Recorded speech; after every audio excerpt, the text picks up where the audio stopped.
Nos anciens étaient vraiment des précurseurs en matière de tourisme. C'est à se demander d'ailleurs où ils allaient chercher toutes ces idées-là. Et on a retrouvé trace dans les conseils municipaux en 1937 ou 38, si ma mémoire est bonne. D'ailleurs, c'était les congés payés de l'époque. Et le président avait eu l'idée de faire un plongeoir sur la plage de la Golandière. Alors déjà, un plongeoir, quand on sait que les gens du pays savaient à peine nager, c'est rigolo tout plein. Et alors pour faire le plongeoir, comme ils n'avaient pas beaucoup de moyens, ils ont eu l'idée de contacter les chemins de fer de l'État pour avoir des segments de rails de chemin de fer pour couler dans la mer afin de maintenir le plongeoir d'une façon solide. Et quelqu'un du pays avait proposé de donner un essieu de charrette, qui était donc en fonte, je suppose, ou en fer, et pour justement que le plongeoir puisse être accroché solidement. Donc il y a plein de petites anecdotes comme ça, rigolotes. En fin de compte, c'est sympa parce que toute la population participait à l'essor du tourisme.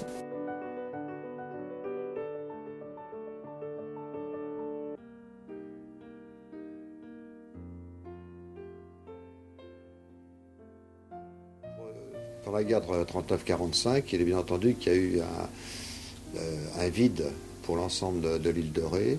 D'abord, tous les hommes étaient partis, étaient prisonniers ou ailleurs. Donc, il n'y a pas eu de tourisme pendant les années de guerre, c'est-à-dire entre 39 et 45. Et par contre, un retour de la guerre, les gens qui avaient été prisonniers sont rentrés sur l'île de Ré.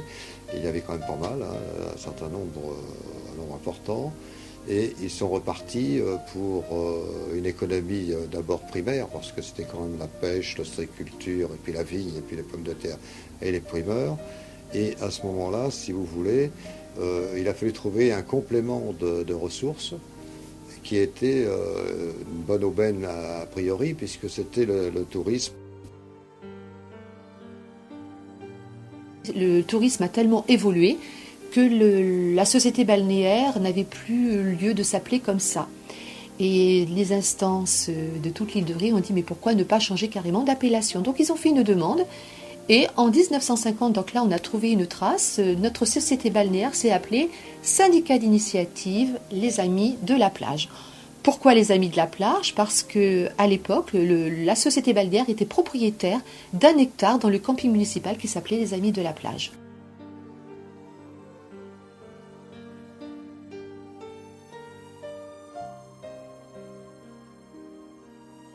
Nous avons fait en sorte que nos baigneurs de l'époque puissent trouver des animations, de l'occupation pendant leur période de vacances, notamment les jours où il faisait pas suffisamment beau pour aller à la plage.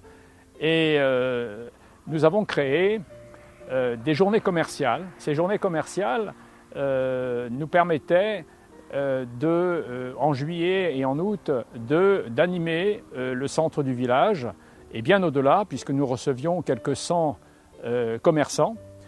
Ça nous permettait d'avoir un peu d'argent dans notre syndicat.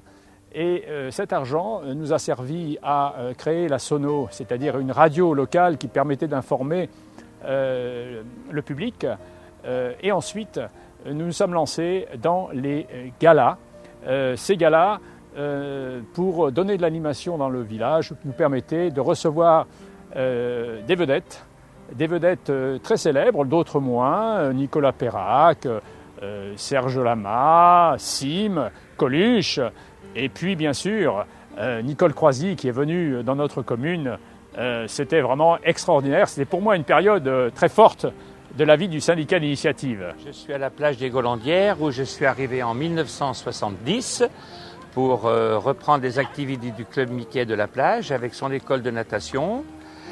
J'ai pu développer cette activité du club en accueillant les enfants le matin et l'après-midi pour leur proposer des activités évidemment sportives et en même temps libérer les parents qui pouvaient à ce moment-là jouir de tout leur temps la journée. En parallèle avec le maire, M. Paul Lédé, j'ai développé l'animation sportive avec les tournois de beach volley, les tournois de football, les tournois de pétanque, et créé sur la plage une animation très sympathique et qui correspondait à ce que les jeunes qui venaient en vacances attendaient au bas plage. Et bon, moi je continue parce que ma devise, c'est exister pour durer.